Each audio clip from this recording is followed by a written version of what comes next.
नमस्कार दोस्तों, मेरे चैनल में आप सबका एक बार फिर से स्वागत है। आज की वीडियो में हम कलीडियम्स के बारे में बात करेंगे। अब क्योंकि कलीडियम्स का सीजन स्टार्ट हो चुका है तो अब आप ट्यूबर्स खरीद सकते हैं।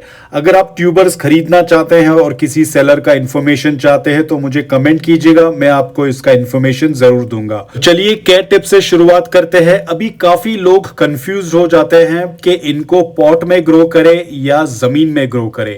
अब दोस्तों, आप दोनों तरीके से ग्रो कर सकते हैं, लेकिन अगर आप इनको जमीन में लगा रहे हैं तो आपको विंटर के टाइम पर इनके ट्यूबर्स को मिट्टी से बाहर निकालना होगा। तो मैं कहूंगा कि आप इनको पॉट्स में ही ग्रो करें, सबसे बेस्ट रहेगा। अब दोस्तों, एक और कंफ्यूजन होता है कि इनका पॉट साइज क्या होना चाहिए।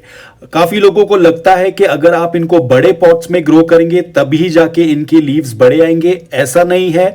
आप 5 से 6 इंच का गमला का भी इस्तेमाल कर सकते हैं। इनमें भी जो है पत्ते काफी बड़े आ जाएंगे। जैसे कि आप यहां पर देख सकते हैं, ये लगभग 6 इंच का गमला है और पत्तों का साइज तो आप देख ही रहे हैं कितने बड़े हैं। अब ये वाला आप देख सकते हैं तकरीबन 5 इंच का गमला है, लेकिन फिर भी पत्तों का साइज देख सकते हैं काफी बड़ा है। अब दोस्तों, पत्तों का साइज डिपेंड होता है आपके ट्यूबर पर। जितना बड़ा या मैच्योर ट्यूबर होगा उतने बड़े पत्ते उनमें आएंगे। अब यहां पर भी देख सकते हैं सारे छोटे छोटे गमले हैं, लेकिन कईयों में जो है पत्ते काफी बड़े हैं क्योंकि इनके ट्यूबर जो थे काफी मैच्योर थे, काफी बड़े थे, इसलिए इनके पत्ते भी बड़े आ चुके हैं। अब बात करते हैं इनकी पॉटिंग मिक्स की। बहुत ही सिंपल इजी पॉटिंग मिक्स है। आपको सिर्फ गार्डन सॉइल लेना है और थोड़ी रेत लेनी है। इनको मिला के आप इनकी पॉटिंग मिक्स तैयार कर सकते हैं। अगर आपके पास पर्लाइट या पमेस है उसका भी इस्तेमाल कर सकते हैं, लेकिन अगर आप बेसिक मिक्स रखना चाहते हैं तो गार्डन सॉइल और सैंड काफी है। अब एक और चीज बहुत पसंद आती है कलीडियम्स को, और वो है लीफ कंपोस्ट। अगर आपके पास लीफ कंपोस्ट नहीं है तो बची हुई चाय पत्ती का भी इस्तेमाल आप कर सकते हैं। मैंने काफी अच्छे रिजल्ट्स देखे हैं चाय पत्ती के साथ। अब मेरे पास तो यहां पर चाय पत्ती है, यहां पर मेरे पास ड्राई लीव्स भी बहुत है, लेकिन आप में से कई लोगों के पास ड्राई लीव्स नहीं होंगे, तो इसलिए मैंने चाय पत्ती का इस्तेमाल किया है। तो अगर आप चाय पीते हैं, बहुत सारी चाय पत्ती बच जाती है, इसे कचरे में फेंकने के बजाय आप इसे कलीडियम्स या फिर किसी भी पौधे के गमलों में आप इस्तेमाल कर सकते हैं। चाय की पत्ती बहुत ही ज्यादा न्यूट्रिशियस होती है प्लांट्स के लिए, तो इसे ना फेंके। तो अब हमने अपनी मिट्टी जो है पूरी तरह से मिक्स कर ली है। बहुत ही लूज, पोरस और वेल ड्रेनिंग ऑर्गेनिक रिच मिट्टी होनी चाहिए कलीडियम्स के लिए। अब दोस्तों, मेरे पास यहां पर एक कलीडियम का ट्यूबर है, तो मैं आपको जल्दी से दिखा देता हूं कि कलीडियम के ट्यूबर कैसे होते हैं। अब यहां पर इसमें 2 शूट्स आए हैं, यानी कि ये एक मैच्योर ट्यूबर था तो इसमें 2 शूट्स आए हैं, तो इनका आज हम प्रोपगेशन करेंगे।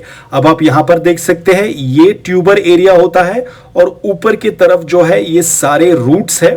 तो आज हम इसकी प्रोपगेशन भी करके आपको दिखाएंगे, ताकि अगर आपके पास कोई बड़ा या मैच्योर ट्यूबर है या फिर आप प्रोपगेशन करना चाहते हैं, कलीडियम्स को मल्टीप्लाई करना चाहते हैं, ये तरीके से आप बहुत ही आसानी से इनको प्रोपगेट कर पाएंगे। दोस्तों, अगर आपका ट्यूबर बहुत ही छोटा है तो कृपया करके इसकी कटिंग ना करें।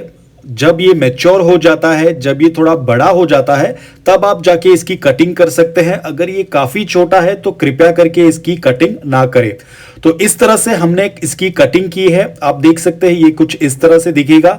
तो यहां पर हमारे पास अब 2 ट्यूबर्स हो गए हैं, यानी कि इसमें से अब 2 प्लांट तैयार हो जाएंगे। अब दोस्तों, एक और सबसे महत्वपूर्ण बात, अगर आप कंफर्टेबल नहीं हैं, अगर आप बिगिनर है, तो कृपया करके ऐसे प्रोपगेशन ना करें। ये सिर्फ उन लोगों के लिए है जिनको कलीडियम्स के साथ अच्छी एक्सपीरियंस हो चुका है ग्रो करते हुए, क्योंकि कभी कभी क्या होता है कि ये फेल भी हो सकता है और ट्यूबर जो है रॉट भी हो सकता है। अब दोस्तों, यहाँ पर मैं थोड़ा सा हल्दी का पाउडर इस्तेमाल कर रहा हूँ। मेरे पास दालचीनी का पाउडर नहीं है।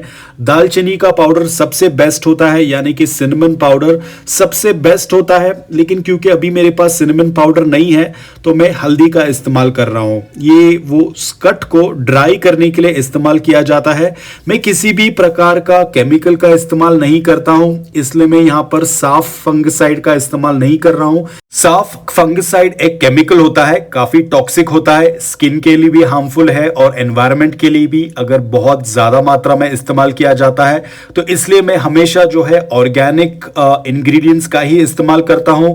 दालचीनी का पाउडर तो इस समय नहीं था, तो इसलिए मैंने हल्दी का उपयोग किया है।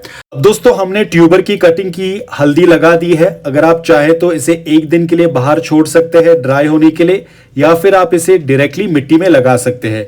लेकिन अगर आप मिट्टी में लगा रहे हैं तो आपको उसी दिन वाटरिंग नहीं करनी है, आपको 3 से 4 दिन का समय देना होगा और फिर जाके इसमें वाटरिंग करनी होगी। कि अगर आपने वाटरिंग कर दी और उसमें एक्सेस मॉइस्चर आ गया तो हाई चांसेस होते हैं कि ट्यूबर रॉट हो सकता है। तो इसलिए 3 से 4 दिन का समय दें, उसके बाद आप वाटरिंग कर सकते हैं। तो इसीलिए अगर आप कलीडियम्स के मामले में बिगनर है तो कृपया करके प्रोपगेशन के बारे में अब ना सोचें, क्योंकि ये थोड़ा सा कॉम्प्लिकेटेड हो सकता है। तो अब मैंने यहाँ पर 5 इंच का गमला लिया है, तो इसमें हम अपना जो प्रोपगेटेड किया हुआ ट्यूबर है उसे हम लगा देंगे। अब दोस्तों, जब भी आप ट्यूबर लगा रहे हैं तो इसे बहुत नीचे मिट्टी में डीप ना लगाएं। इसे आप अराउंड 1 से 2 इंच के आसपास लगा सकते हैं, जैसे कि आप यहाँ पर देख सकते हैं। बहुत डीप नहीं लगाना है। और इसके बाद हम इसकी सारी रूट्स को मिट्टी के साथ कवर कर लेंगे। और जैसे मैंने पहले कहा, इसमें हम अभी वाटरिंग नहीं करेंगे। 3 से 4 दिन या 5 दिन में इसका जो कट पार्ट है वो हील हो जाएगा, उसके बाद हम इसमें वाटरिंग कर सकते हैं। तो इस तरह से हम कंप्लीट मिट्टी लगा के इसे इस तरह से छोड़ देंगे। इसे हम इनडायरेक्ट ब्राइट लाइट में रखेंगे या फिर शेड में रख देंगे 3 से 4 दिन तक के लिए, और उसके बाद हम इसे इनडायरेक्ट ब्राइट लाइट में रख देंगे। अब दोस्तों, मान लीजिए कि आपने कलीडियम लगा दिया और इसमें नए पत्ते आने लगे हैं, तो अब आप इसमें वाटरिंग की बात करते हैं। अब दोस्तों, हमेशा याद रखें, कलीडियम्स को मिट्टी में हल्की नमी पसंद होती है। ये ड्राउट टॉलरेंट पौधा नहीं है।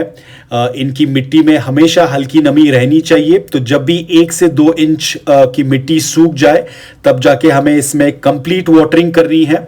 अगर लंबे समय तक मिट्टी सूखी रही तो फिर इसके पत्ते जो है वो गिरने लगेंगे। अब दोस्तों, जब भी आप वाटरिंग करते हैं तो आपको अच्छी तरीके से वाटरिंग करनी है, जब तक पानी जो है ड्रेन होल से बाहर ना आ जाए। आधी वाटरिंग ना करें, क्योंकि जैसे मैंने कहा, ये सूखा बर्दाश्त नहीं कर पाते हैं ये पौधे। तो आपको इसमें अच्छी मात्रा में वाटरिंग करनी है। और जैसे कि आप यहाँ पर देख सकते हैं, मेरी मिट्टी कितनी वेल ड्रेनिंग है। बिल्कुल ऐसी ही मिट्टी हमें तैयार करनी है। पानी डालते ही मिट्टी गीली हो गई और एक्सेस पानी जो है वो ड्रेन होल से बाहर आ गया। मिट्टी हमेशा वेल ड्रेनिंग होनी चाहिए। अगर पानी गमले में स्टोर हो जाता है या जमा हो जाता है तो फिर आपका ट्यूबर जो है वो रॉट हो सकता है। अगर फर्टिलाइजर की बात करें तो आप किसी भी ऑर्गेनिक फर्टिलाइजर का इस्तेमाल कर सकते हैं, जैसे वर्मी कंपोस्ट, कंपोस्ट या फिर सीवीड लिक्विड फर्टिलाइजर का इस्तेमाल कर सकते हैं। 20 दिनों में एक बार आप इनमें फर्टिलाइजर दे सकते हैं। अब दोस्तों, सबसे इंपॉर्टेंट बात इस पौधे का यह है कि ये एक समर या फिर गर्मियों में ग्रो होने वाला पौधा है। विंटर के टाइम पर ये डॉर्मेंट चला जाता है। खास करके नवंबर के बाद इसके पत्ते जो है वो पीले होकर गिरने लगते हैं। तो आपको डरने की बात नहीं है। काफी लोगों को ये लगता है कि पौधा मर रहा है, ये विंटर डोमेंसी के लिए तैयार हो रहा है। तो या तो पत्ते बहुत छोटे आने लगते हैं या फिर पीले होके गिरने लगते हैं। फिर एक ऐसा टाइम आता है कि आपका गमला जो है बिल्कुल ही खाली हो जाता है, सारे पत्ते गिर जाते हैं। आपको डरने की बात नहीं है, क्योंकि मिट्टी के नीचे इसका ट्यूबर या कंद जो है वो रेस्टिंग मोड में चला जाता है।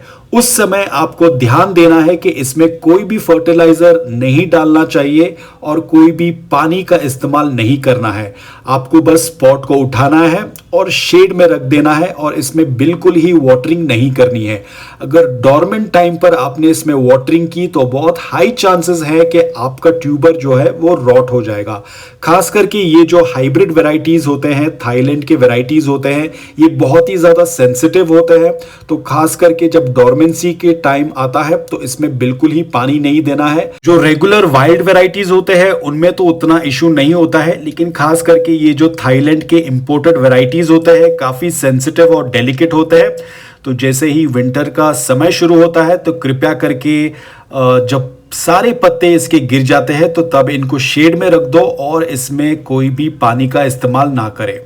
तो आज के लिए बस इतना ही दोस्तों। मैं उम्मीद करता हूं कि ये वीडियो आपके लिए मददगार था। अगर आपको ये वीडियो पसंद आया हो तो एक लाइक जरूर कीजिएगा और मैं मिलता हूं अगली वीडियो में।